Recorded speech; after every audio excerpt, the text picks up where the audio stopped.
In the beginning, there was only desert. David Ben-Gurion saw what others could not. A future born in the sand. He believed that the future of Israel would emerge from the Negev. Ben-Gurion's vision inspired a dream. That dream became a university. And that university became a promise. A promise to build, to innovate, and to lead. Today, Ben-Gurion University is the heartbeat of the Negev, an engine of growth, resilience, and hope. The future of the Negev depends on BGU, a future built on 4 pillars: education, research, Negev development, community service. 3 campuses, 1 mission. Beersheva, Stable Care, Eilat.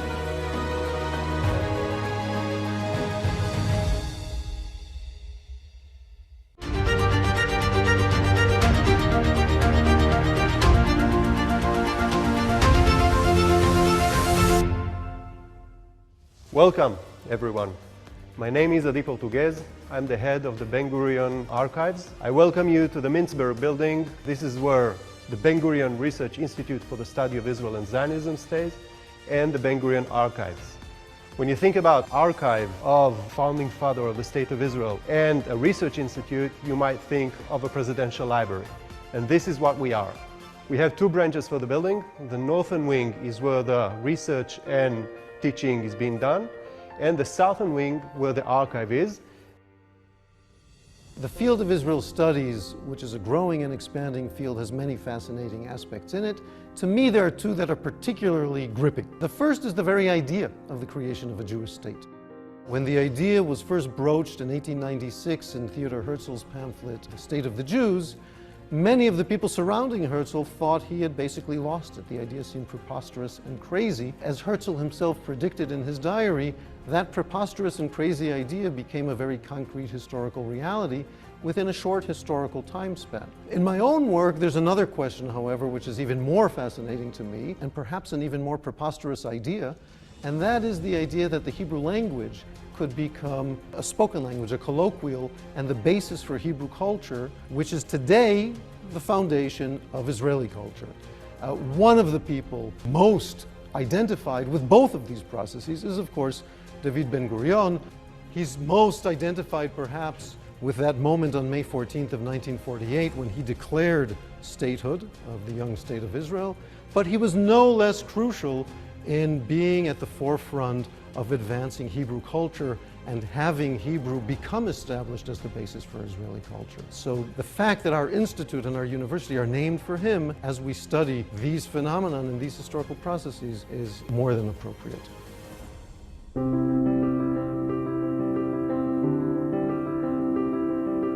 Ben-Gurion wrote a diary from 1915 until 1971, almost an entry per day.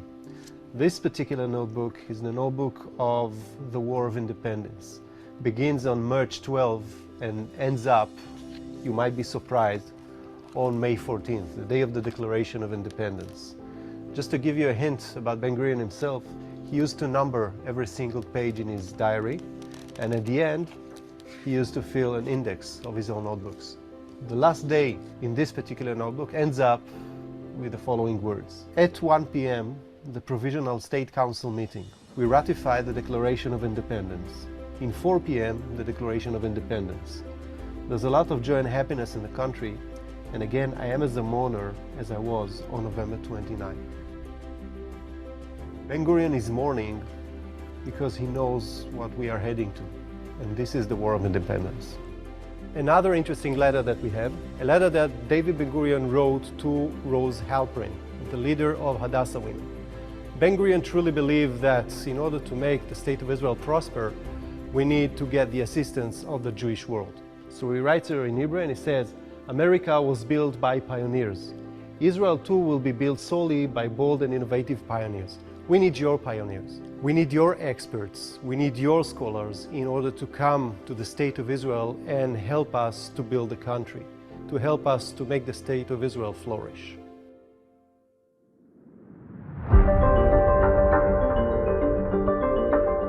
So as you can see, we are in the seminar room at the Ben-Gurion Research Institute for the Study of Israel and Zionism.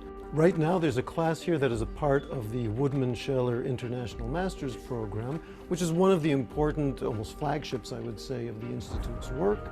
We work on a number of different fronts in the Institute. Before I say a few words about the Institute itself, I want to contextualize it and point to the fact that in an academic world, in which the humanities and social sciences have in the past few years been shrinking and are in crisis, the field of Israel studies has actually been expanding. The Woodman-Scheller International Master's Program brings students from across the globe, from many, many different countries, who come together to study about Israeli society, Israeli history, Israeli culture, Israeli politics, and obtain a master's degree. When I was looking up documents on Ben-Gurion's idea of using nuclear energy to make the desert bloom, and he's talking about nuclear energy. This is before the first nuclear reactor was designed for energy purposes. The world only knew of nuclear weapons, of Hiroshima and Nagasaki, and he's not a science graduate. So he has the imagination to say, we can harness this, and the only way we're going to have enough water desalinated to make a desert bloom is through nuclear energy. Now this is spectacular. I mean, that kind of foresight just really gives me an insight into what kind of leadership Israel had, what kind of person Ben-Gurion himself was. Well, I read a little bit about the Ben-Gurion before I came here, and our Ben-Gurion archives has Ben-Gurion's personal diary. We had one premise that everyone is Jewish, but everyone is from different place with the different customs and languages and traditions. So how Israel observe them and make one entity as an Israeli. So I thought that Israel would be a good case studies to learn about the observation and integration. Throughout the years, many people wanted to come to the archive to know, to read, to figure out who Ben-Gurion was. Now, Ben-Gurion is not only the Prime Minister of the State of Israel, he is the founding father of the State of Israel. Then we came up with the idea of let's start and build an exhibition hall that will enable everyone to come over to read Ben-Gurion, to know much about Ben-Gurion, and I'm going to take you through some of the documents that we have here in the exhibition hall. People cannot go down into the archive and touch the primary sources of Ben-Gurion. So for that purpose, the exhibition hall is crucial, very important, and it enables as many people from all around the world, and Israel as well, to come and know who Ben-Gurion was. They get to know and get to understand better who Ben-Gurion was, and moreover, what the State of Israel is. When you think about Ben-Gurion archive, it's not a big archive. It's about 100 meters of shelving, which means 100,000 of documents. Out of these hundreds of thousands of documents, we needed to choose only few. Then we came up with around 60 topics, around 150 documents total here in this exhibit hall. First part in the exhibition hall is the timeline of the life of David Ben-Gurion. David Ben-Gurion was born in 1886. Our first station will be in 1905, when he first consulted with his friend about when should I make an aliyah to the land of Israel. And it keeps on going in 10 stations. Each station is a document from the archive, of course, and we get to 1967. David Ben-Gurion passed away in December 1973. I'm going to take you to one of the documents here in the timeline. In 1956, David Ben-Gurion published an article in the government yearbook, and the topic is southwards.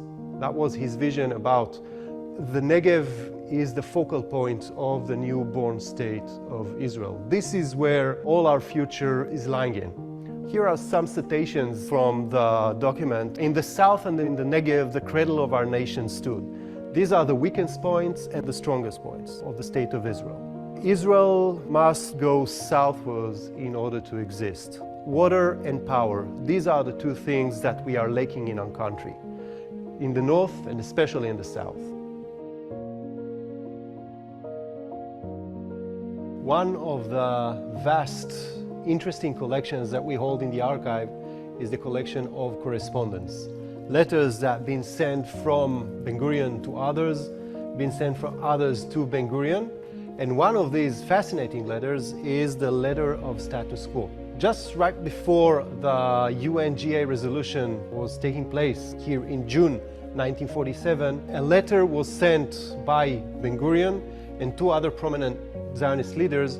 The idea was to get the acceptance of all the groups in the Jewish world to declare statehood.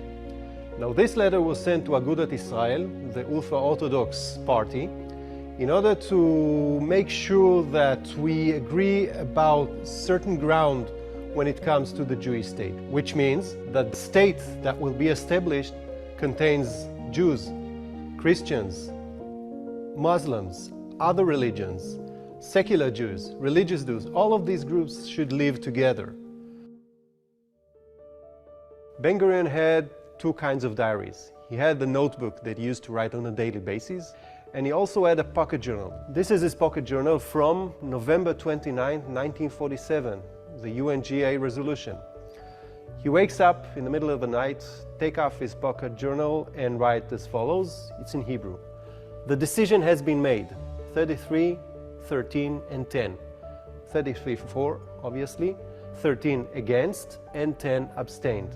And here he's giving his shopping list, his to-do list, government, name, capital city, budget, police, broadcast, military, services, bureaucracy, constitution, jurisprudence, ports, airports, districts, monetary, currency, and anthem.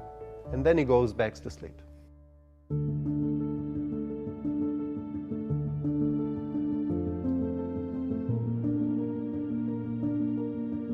A couple of years ago, we digitized all the documents in the archives and uploaded them to the website.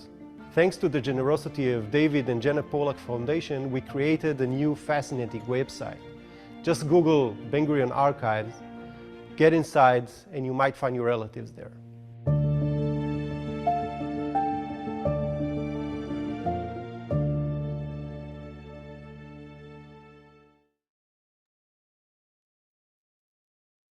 Welcome, everybody, and happy Ben-Gurion Day in the USA. It is an honor to have all of you here with us today. I am Pamela Fertel-Weinstein, the Vice President of Marketing and Events here at Americans for Ben-Gurion University. We have a very exciting program for you today, and I look forward to introducing in a moment two very special people that I'm thrilled to now get to know and call my friends. So first, what is Ben-Gurion Day in the USA? Why are we all here ready to celebrate?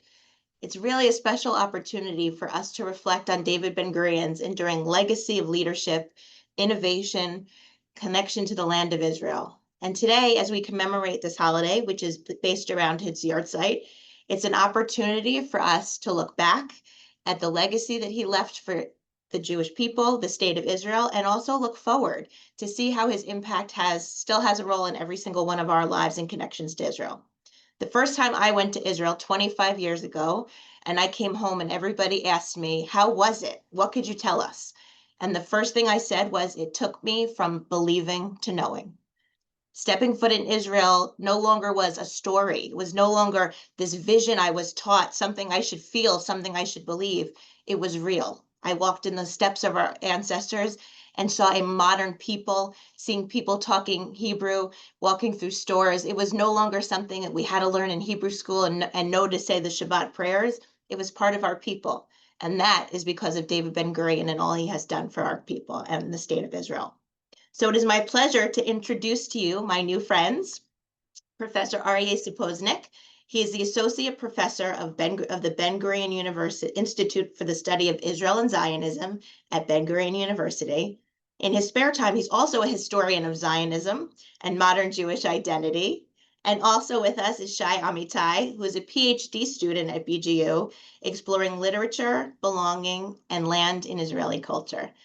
Arieh and Shai, welcome. It's so wonderful to have you here. Thank you, Pamela. So first of all, let me just say thank you for hosting this, and it's a particular pleasure for me to be doing this together with Shai, whom I have known since she was an undergraduate and then did a master's degree with us here and is now a doctoral student. Shai will talk a little bit about her work in just a few minutes, but I wanted to introduce our shared theme. The film spoke about Ben-Gurion and his multifaceted activity and what he created here. I want to focus, in my words, and this will connect with Shai's as well, on his redemptive vision, why he did all the things that Adi Portugues mentions in the video that he did, right? He had a redemptive vision that was associated with Jews and Jews being in place as opposed to being out of place. I want to open with a quick quote from the movie Exodus. There's a scene when in which the refugees are still on the boat. We don't yet need the slide to show, by the way.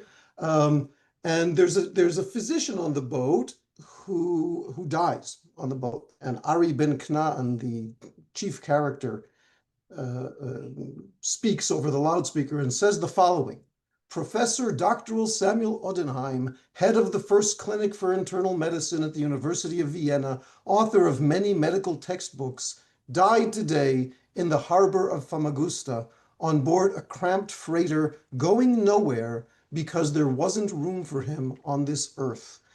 And to me, I like to use this quote because I think a fundamental impulse that led many people to become Zionists, such as Ben-Gurion, was this sense that Jews were placeless. They were out of place. The idea of exile, a central idea in Jewish thought and certainly in Zionist thought, carried with it connotations of both being physically, geographically, and spiritually out of place. And a major thrust of the Zionist endeavor was, in fact, to replace, to put Jews in place, to create place for Jews. Ben-Gurion, by the way, himself did this in countless ways. I want to quickly mention two of them. First of all, he immigrates to what is then Palestine as early as 1906. He's 20 years old at the time. Visitors to the archive can come and see the postcard that he sends to his parents basically the few minutes after he sets foot on the shores of Jaffa. And he's very enthusiastic and excited. And it's important to remember that part of that wave of immigration that came in those years was also somewhat of a protest against what was then called the Uganda proposal or the Uganda controversy. In other words, a statement that Jewish place could only be in the land of Israel. And so we can talk about why that was so important, but I want to leave my opening comments at that and turn the floor over to Shai, who will tell you more about her work, which focuses on attitudes to the land of Israel. Shai, the floor is yours. Thank you, Arieh. I'm really happy to be here, so thank you for having me. As Pamela said, I'm a first-year PhD student in Ben-Gurion University in the Ben-Gurion Institute. And I just graduated the Woodman Scheller International Program we just saw on the video. And I'll say that this is I just started my 6th year studying in BGU, so I have a long perspective on this university as a student. And I'll say that my studies in the Ben-Gurion University are, first of all, the knowing of myself, the knowing of the Israeli person that I am, because I didn't only choose to study something that I'm interested in, which is very important, but I also researched the main components of my identity and what makes me who I am, which is an Israeli, a Zionist, a person who loves this country, this state. So for me, the research is deeply connected to who I am. And my research is focused on this place, the place I was born, the place I live here for my whole life.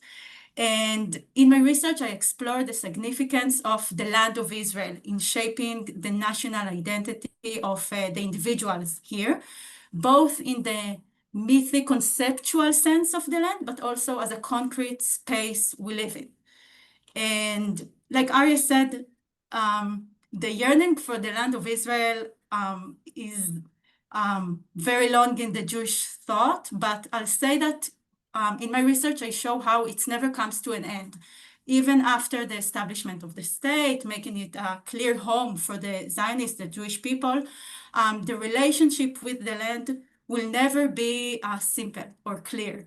Because the idea of this place as a biblical place, I'll say this is in the spirit of Ben-Gurion, who saw this as the land of the Bible, is always on our back of our mind. When we live here, it's also, we have all of this history, rich history that we learn about, and we live it every day in our life. So this characteristic of this place always make us Israeli ask ourselves, what exactly is our goal here? Specifically, we're in a Jewish state, but what makes the Jewish state in this place so important? That it's rooted in Israel, the land of Israel. And I'll say that being in this place, as I show in my research, is really it raises question of Zionist realizations.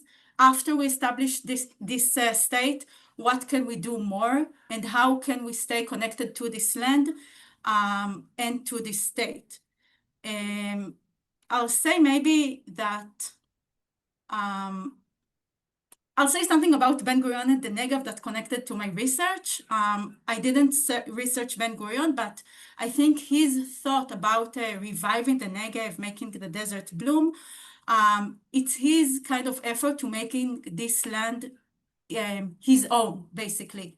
Stepping out of this biblical, mythical place and making it not only an idea, but an actual functioning country. And this effort is to overcome the complication that being in this land, we always have them.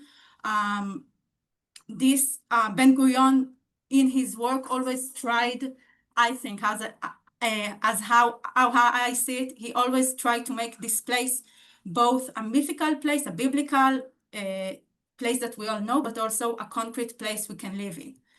And in my research, I'll say that the place itself appears in both ways all of the time. We can see the actual, I wrote about different authors and writers that journeying and traveling around Israel and how they encounter with the land make them questioning or understanding their own national identity.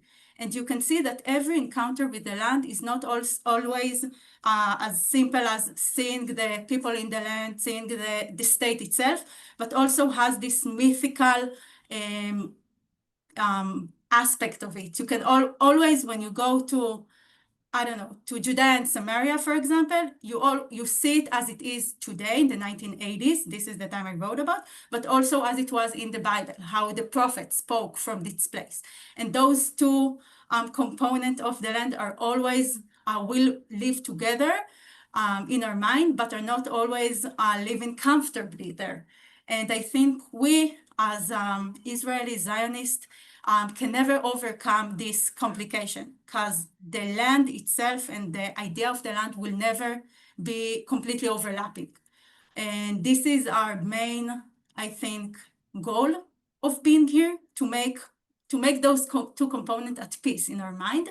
And I think that in many senses, that's what Ben-Gurion was trying to do in his visionary work, but also in his concrete work of making this land a suitable land for living in. And that's what I'll say, and I'll give Arieh maybe to continue from here. Thank you, Shai. I can tell you, I'm looking forward to reading your dissertation. Okay, so now we do need the slideshow. I want to pick up on some of what Shai spoke about and bring it into the context of what I like to call Zionism's redemptive vision. I think much of Zionism, and certainly Ben-Gurion's Zionism, was very redemptive in its tone, in its thrust, and in its goals. I distinguish, by the way, I won't have time to get into this now, maybe in Q&A we can do this. I would distinguish between redemptive and messianic. They're two very different things. We can talk about that if we have some extra time. But before I go to our Chatana Simcha, the person we're talking about, Ben-Gurion himself, I want to begin with Theodor Herzl. As a footnote, I'll tell you, since we just saw the film about the archive, the oldest document we have in the archive is a letter written by Avigdor Green. This was Ben-Gurion's father. Ben-Gurion, before he was Ben-Gurion, his last name was Green. Written in 1901, when young David Ben-Gurion was 15 years old, and his father, Avigdor, was looking for ways to get him an education and so forth. So this is the oldest document we have, a wonderful document, beautiful document, one of my favorite documents to show in our archives. I'll make a connection, an intellectual connection between Herzl and Ben-Gurion in just a minute as well. But I wanted to start with this quote from Theodor Herzl. By the way, there's a photograph taken at Ben-Gurion Airport, another Ben-Gurion connection, but also to show it the centrality, okay? Notice what Theodor Herzl says here, right? I once called Zionism an infinite ideal, as it will not cease to be an ideal even after we attain our land, the land of Israel. For Zionism encompasses not only the hope of a legally secured homeland for our people, but also the aspiration to reach moral and spiritual perfection. Now, this was a kind of thrust that I think was very central in a great deal of Zionism. Actually, in Herzl's thought, it tends to be less central, and that's why I find this quote that much more striking. But let me connect that then to Ben-Gurion himself, and we can go to the next slide. This is a slide. This is a text from quite a few years later, of course, right? This is 1954. This is 50 years, half a century after Herzl had died. But notice also here the thrust of a redemptive ideal.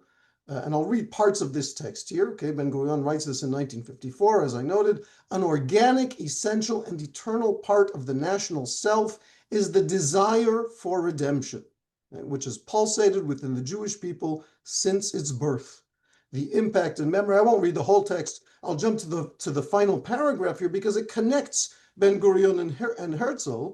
He writes, the founder of the Zionist organization was not steeped in Jewish tradition and literature, as Ben-Gurion was, but Herzl knew with the profound intuition of a historical visionary that the Jewish state that would be established would have to be a model state.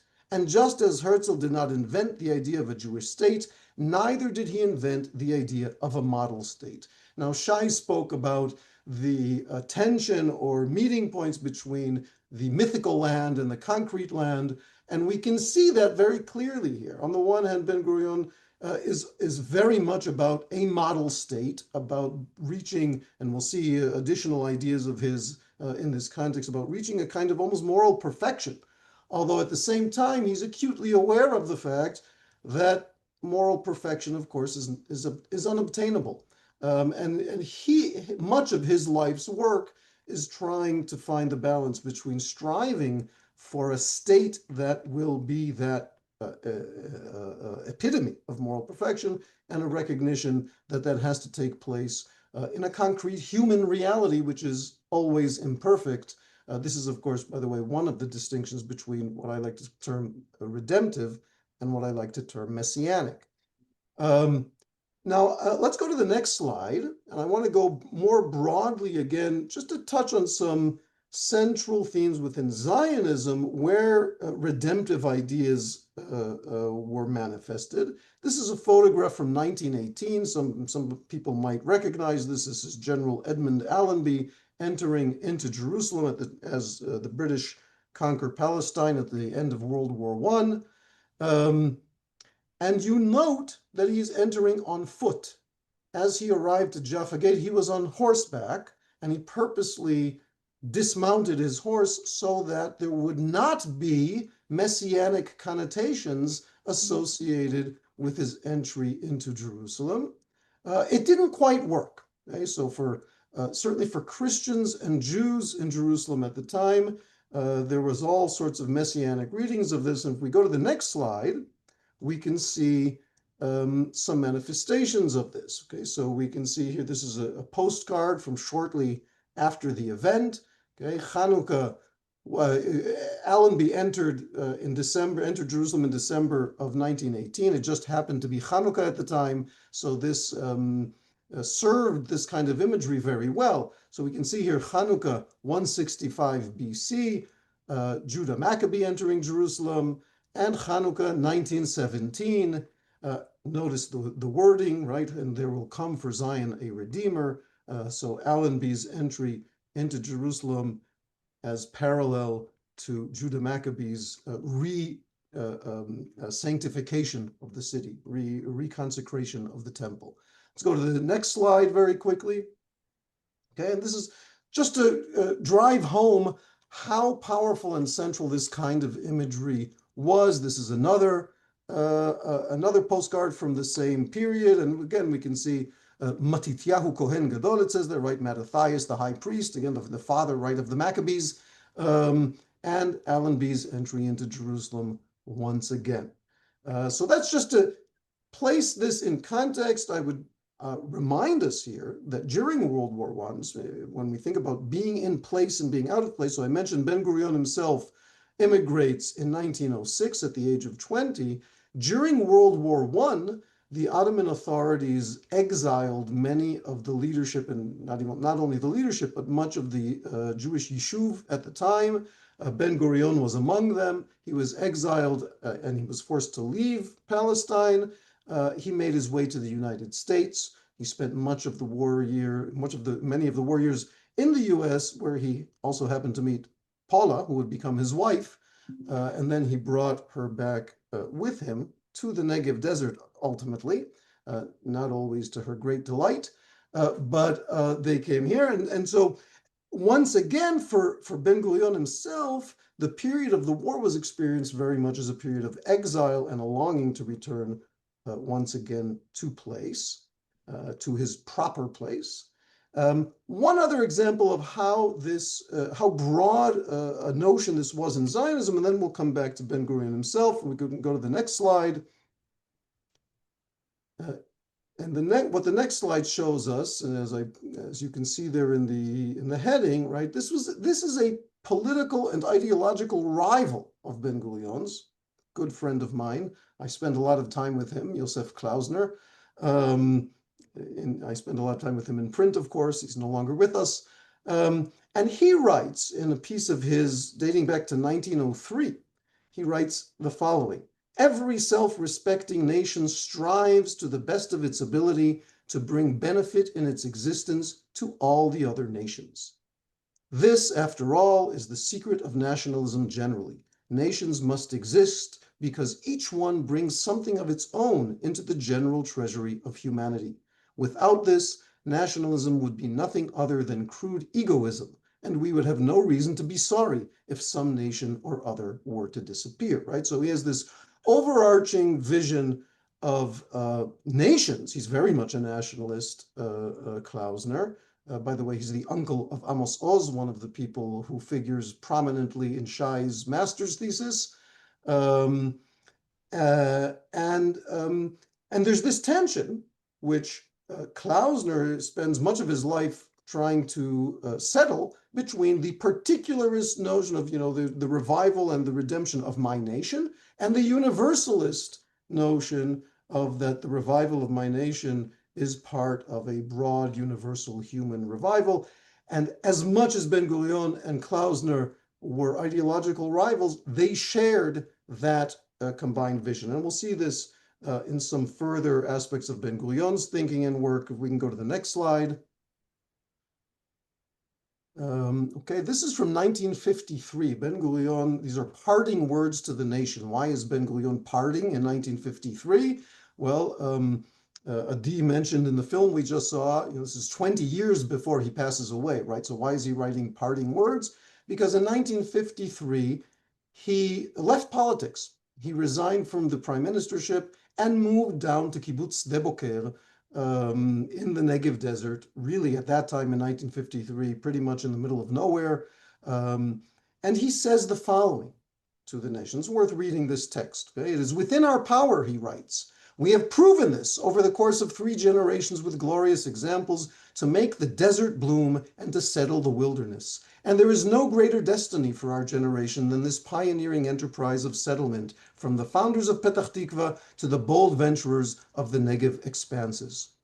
Through a life of creation and courage, in struggle with the forces of nature in the Negev expanses, our generation will ascend to the pinnacle of glory and responsibility in the history of our people, the pinnacle of creative and redemptive pioneering. This is the national, the particular element. And now he shifts to the broad, universal human vision that is an essential part of his Zionist vision. He writes the following: "We are a small and humble nation in a world governed by force. But we have been and will be an Am Sgula." I didn't translate that term. An Am Sgula, it's hard to translate. It means something between chosen people and a model people, something like that, a special people. "But we have been and will be an Am Sgula and an eternal people in the kingdom of spirit and vision. And there is much of the Messianic still ahead for us. We did not gain statehood out of nowhere. Our precious and dedicated sons and daughters gave their lives for the revival of Israel. Let us be worthy of their sacred memory." These are words that resonate particularly powerfully, of course, in the last 2 years. Also a part of the vision and the difficult path toward that redemptive vision that he has. Let's move to the next slide very quickly. Okay. Shai mentioned the biblical resonance in much of Zionism and the vision that Zionism had of the land and for the land. And Ben-Gurion very much, he was sort of an amateur biblical critic himself. And he, in a certain passage, he's writing about the Exodus from Egypt. And he tells us that, in fact, the Jews' days in the wilderness had come to a dramatic close. The Jews, in a certain sense, had been in the wilderness, in the desert, for the last 2,000 years, from his perspective. But they had come to a dramatic close on May 14th of 1948. And he writes, "Through the return to Zion and to the Bible," and this is a quote, "we will come to complete political and spiritual redemption." And it's worth noting, I started with Herzl, who's considered the visionary of the state. And we're thinking about Ben-Gurion here, the person who declared Israeli independence, right? 2 people very much associated with the state. And both of them tell us that ultimately the state is essential, a vital development. And in the next quote we'll look at, Ben-Gurion calls it a miracle. And yet it is a means to the end rather than the end itself, right? What does he tell us here? He says, "The miracle that has taken place in our generation is that the vehicle has been created for the fulfillment of the redemptive vision." Okay? So the state's purpose for Ben-Gurion is to be the fulfillment of that redemptive vision. And I'll end with a final slide of Ben-Gurion, next slide, in which he tells us something about how he sees that vision. What is it based on and where does he see it going? This is the Tzina Valley, by the way, pretty much my backyard in the Negev desert. He says, "The state of Israel will be tested based on its will and ability to fulfill the vision of Jewish and human redemption envisaged by our prophets on the hills of Judea." One final remark, Zionism is often understood in much of the historiography as a rebellion against Jewish messianic traditions. And in many senses, that is, of course, true. But we can also see, certainly in this quote, that it's also not. It's also very much a continuation. It draws on many of those traditions. And for Ben-Gurion, this notion of the vision of the prophets and the ethics of the prophets is a central part of what he sees as this redemptive vision and the purposes of his life's work. I will end it at that, and happy to hear questions and comments. Wonderful, Arieh and Shai, thank you so much. The first question I want to ask, I've started thinking about it when you had that first quote up from Herzl, and then some questions came in the chat that linked really well to that. The term Zionism. In the early stages of the vision, it was this aspirational, this dreamlike, Shai, to your point, mystical idea of having this land for the Jewish people. But then but that word doesn't expire. It changes and adapts. So thinking to where we are today in 2025, that word has taken on many new definitions, a lot of them not necessarily correct or understood by different people. But how should people be defining Zionism now? And how does that correlate to the original definition, knowing what we know now that Herzl and Ben-Gurion could have never imagined all those years ago? I'll throw out an initial thought, Shai. You're welcome to join me, of course. Look, I agree with what you just said, Pamela, of course. How Zionism is represented in all sorts of circles is very much a misrepresentation, in my view. I would say that, our challenge is to really maintain that vision. In the face of accusations or appropriations of the term, and uses of it to indicate, the accusation that Zionism is some kind of Jewish supremacy, racist, colonialist, all these things that we hear very often. The truth is, it's very easy to go back to the sources and see that it certainly was not Jewish supremacism. It certainly was not. We can see, what I like to say is that much of Zionism, much of the time, right? It's almost misleading to talk of Zionism in the singular because there were many Zionisms. But much of Zionism, much of the time, really embraced this kind of vision of the right of the Jewish people to self-determination as a part of a general endeavor for the betterment of humanity. As Klausner tells us there in that quote, right? It's the job of each nation to bring its own, to the human potluck, we each bring our dish. That's what it's about. And the ability to cook that dish is what Zionism is about. Shai. I love that. Yeah, I agree. I know less about Zionism than Arieh, of course, but I'll say that in my studies, in my PhD courses that I'm taking, we're talking about Zionism as kind of a framework, an umbrella of different, it can mean different things under the same umbrella. I'll quote Amos Oz. Arieh loves this quote, that Zionism is a family name. It's not a first name. So there are many, I'll say Zionism, but they're all coming from the same place that Arieh just mentioned. And I'll say that in my studies, if I can connect to the BGO studies, we see Zionism not only as an answer for the Jewish problem or something, but also as a continuing question connecting us to the past and thinking about the future of us as Israelis and as Jewish people. So that's what I have to add. Wonderful. Thank you. And now I'm thinking of potluck as we approach Thanksgiving with a whole new meaning. I think as everyone sits around their tables and probably will have conversations where something like this might very well come up. So I think you've just let the hundreds of people joining us today have a little bit more information for those conversations. We talk a lot about David Ben-Gurion and his leadership. He was a visionary. How might you think he would take on leadership in a divided time like we're in today? It's always a tough question. The what would have happened if, or the what would, it's always hard to imagine. But I think there are two things that I would say in that regard.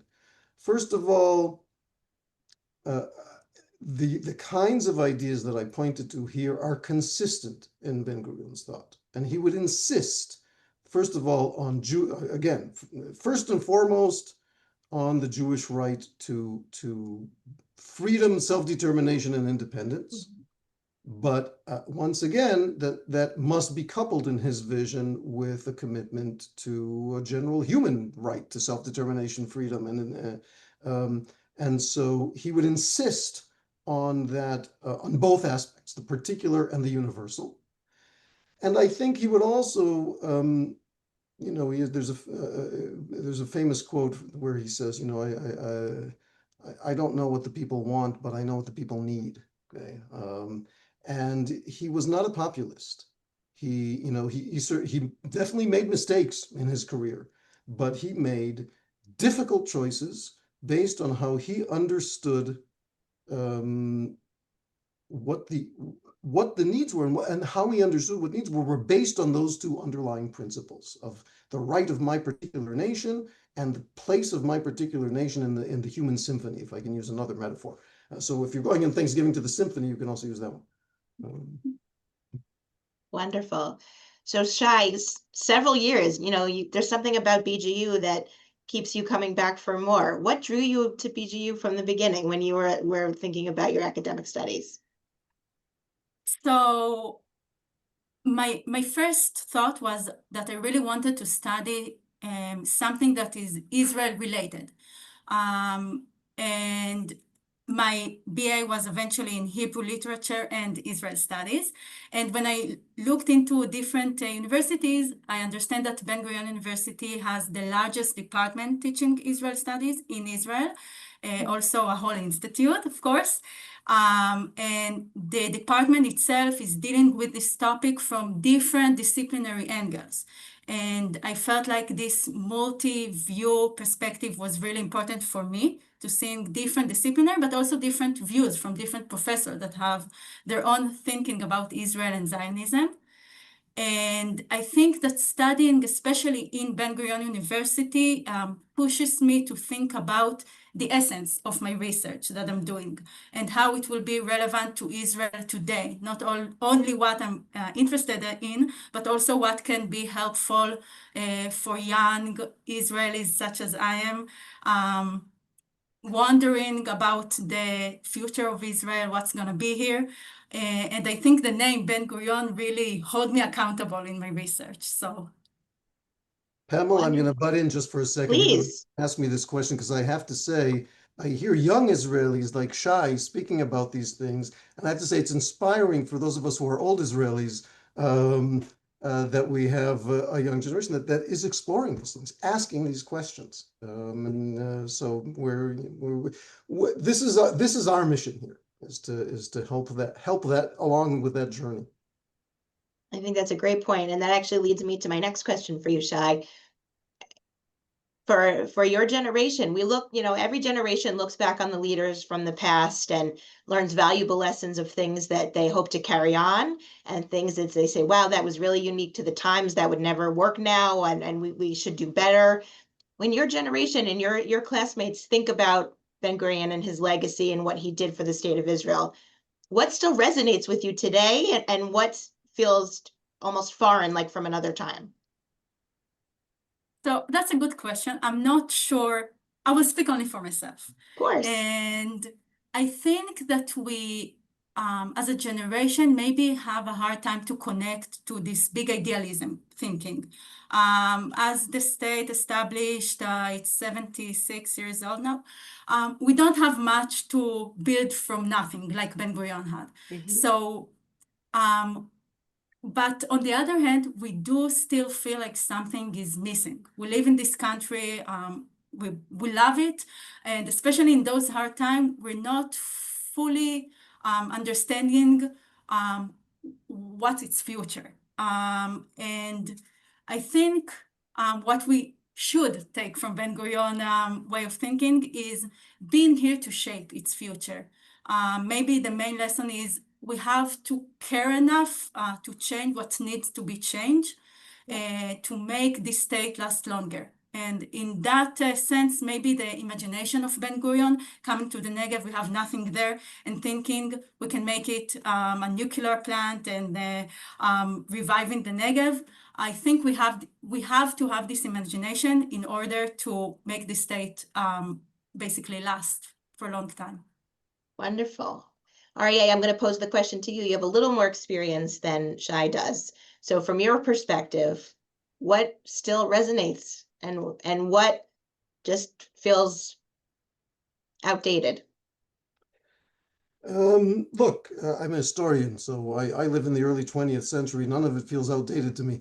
But I have to say, what really resonates, you heard what I think really resonates. What I just spoke about really resonates, in my view. I think these are really our biggest challenges right now, is to insist on a Zionism that is in accord with Ben-Gurion's vision. And I'll say one other thing to connect with what Shai was just saying.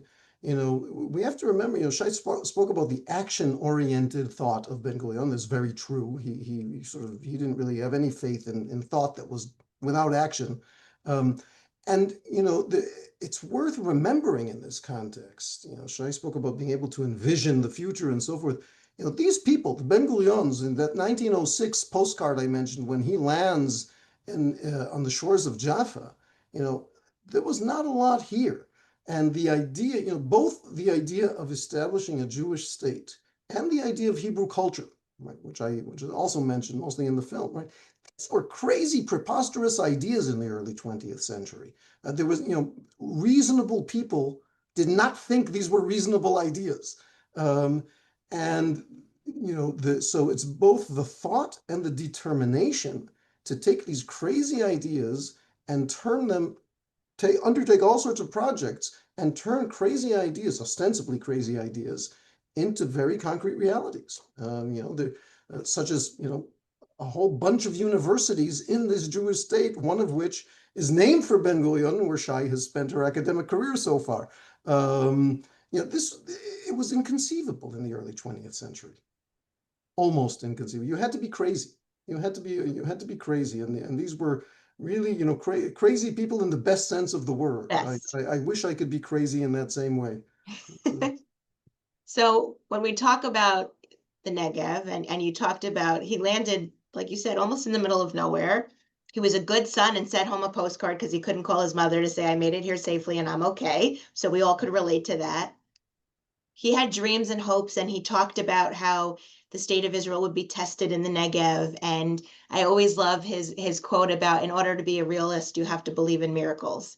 And you look outside of both of your offices and your apartments right now, and you look at the Negev and Ben-Gurion University and all of the buildings and modernization of that community. What do you think he would think, Ben-Gurion? Would he say, I told you so? Or was this bigger than he even imagined? Shai, you want to answer first? I hope it's bigger than he ever imagined. I hope we extended his imagination. But I do think he has a great imagination, and he was a visionary. So I'm not sure we exceeded, but maybe we will in the next years. Maybe we'll succeed to be even bigger, I'll say. I will sign on to what Shai says. I'll just say I think he'd be, overall, he would have a lot to be pleased about, some things to be less pleased about. As you mentioned, I live, near the Tzin Valley in the Negev that we saw in the picture there. And I have to convince, I like to sort of think that there's a little bit of a pioneering element there, but I have to say, you compare it to the things that his generation did, and we have a very cushy kind of pioneering. So he might think we're a little overly cushy, but that was part of the goal, perhaps. Right. And striving to perfect that definition of Zionism and understanding what are we just not, it's, as somebody who works in talking points and messaging my whole career, what are we not getting right? What are we doing wrong when we're trying to explain what that innate term, what we all can define so easily as our right to self-determination? Why is it not able to be conveyed in conversation and to dispute all those misconceptions? That's a huge question, Pamela, which goes to all sorts of, shifts in academic discourse and political and cultural discourse around the world today. I think but I would say that, and there is a messaging problem, but it's not just a messaging problem. We need to deal with these questions in a substantive way within our own thinking as well, because the challenges are also internal. And we need to settle those, or at least to really deal with them and think about them and grapple with them in order to have better messaging. Wonderful. Well, this has been absolutely fantastic, and it's definitely the best part of my day today. And I hope for all of the hundreds of people that have joined and all of the hundreds who will first watch it when they get home from work later today. So I want to thank both of you for joining us. I also want to give a huge thank you to the committee of our lay leaders who joined on to help us promote this webinar, and also promote, in case you haven't seen or haven't received, we have a beautiful, what we call Ben-Gurion Day in a box. It's very hard to show with the Zoom background, but there you could see. And this is now in synagogues, JCCs, and schools all over the country, giving children the opportunity not only to have a lot of fun, but learn about David Ben-Gurion through games like Spot It, Memory. There is also wonderful opportunities to learn the Hebrew alphabet letter by letter and color and learn some words, which we all know was so important to David Ben-Gurion. And there are kids all over the country right now that are connecting just a little bit more to the miraculous legacy that he has left for all of us. So I thank our committee for participating, all of our community partners at all of those schools and synagogues across the country. If you're on this webinar, please share photos of everybody using their box. Tag us in them on all of our social media channels. If you do not have a box and would like to log on and download some of our tools and great things for your children or grandchildren, you could visit our website, scan the code right here. And there's lots of great things. I also want to give a special thank you to my team for pulling off this incredible effort, led by Liz, Kashia, Lenore. Thank you all so much for working so hard on this. It's a wonderful thing to work for a university and an organization that has Ben-Gurion in its name. So thank you, everybody. May we only continue to honor his memory as a blessing and go from strength to strength in this new chapter for our people. And to those who observe, have a happy Thanksgiving. And may the dish you bring to the table be informative and inspiring. Thank you all. Thank you. Thank you so much.